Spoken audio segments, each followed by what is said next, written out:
Leadership is a concept as old as human civilization itself, yet it continues to evolve and adapt to the changing dynamics of society and organizations.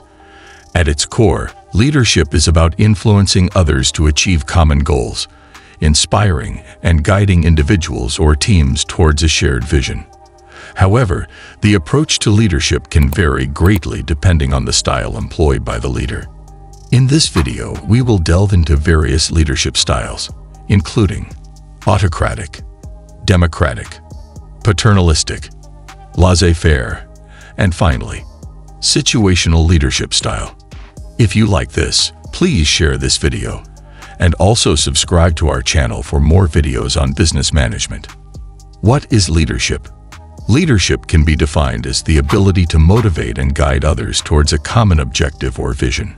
Effective leadership involves not just authority and decision-making, but also empathy, communication, and the ability to inspire trust and confidence in followers. Let us discuss various styles of leadership in detail. 1. Autocratic leadership.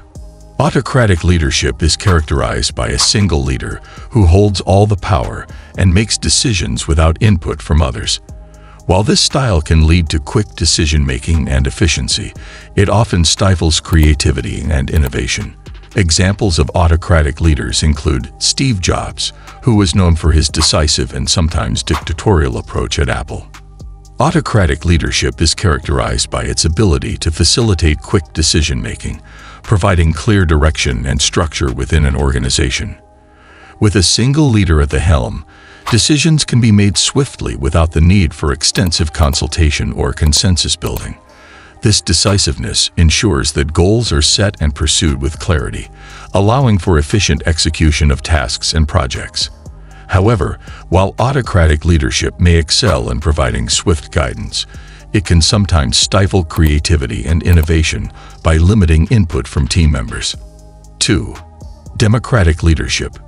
Democratic leadership, also known as participative leadership, involves input from team members in the decision-making process. Leaders encourage collaboration and value the opinions of their team members, fostering a sense of ownership and commitment. An example of a democratic leader is Indra Nooyi, former CEO of PepsiCo, who prioritized inclusivity and diversity in decision-making. Democratic leadership involves team members in decision-making, fostering engagement and trust. While diverse perspectives enhance decision quality, this inclusivity can prolong the process, unsuitable for urgent matters. Despite drawbacks, employee buy-in and improved decisions make it a compelling choice. 3. Paternalistic leadership. Paternalistic leadership combines elements of autocratic and democratic styles, where the leader takes on a parental role, making decisions for the benefit of their team, while also considering their well-being. This style is often found in family-owned businesses or closely knit teams. Ratan Tata, former chairman of Tata Group, exemplifies paternalistic leadership through his focus on employee welfare and social responsibility. Paternalistic leadership cultivates loyalty and commitment through a focus on employee well-being, fostering a supportive work environment. However, there's a risk of overbearing control, stifling individual growth and autonomy.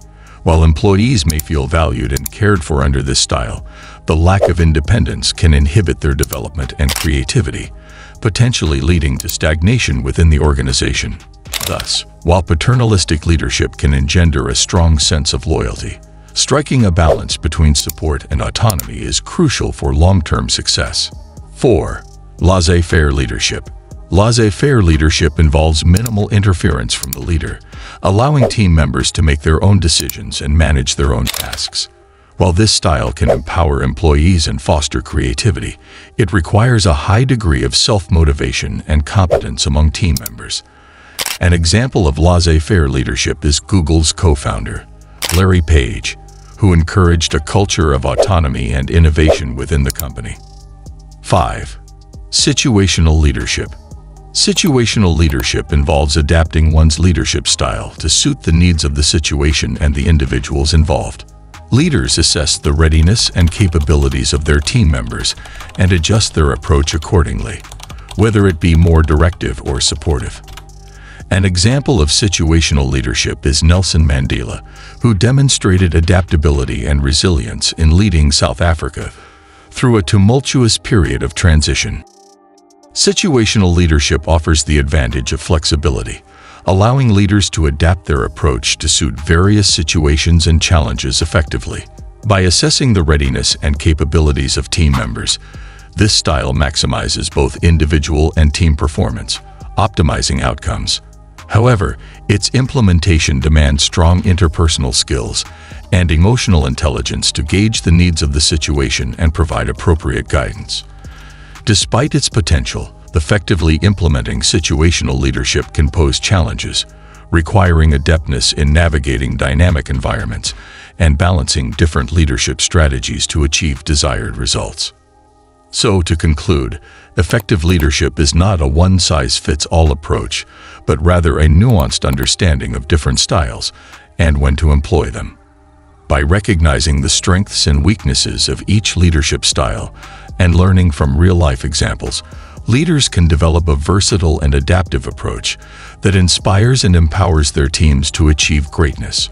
Whether it's the visionary leadership of Elon Musk, the collaborative approach of Bill Gates, or the empathetic leadership of Ratan Tata, the key lies in finding the right balance that aligns with organizational goals and values. Dear students and educators, please check the description for the worksheet on leadership styles. Happy learning!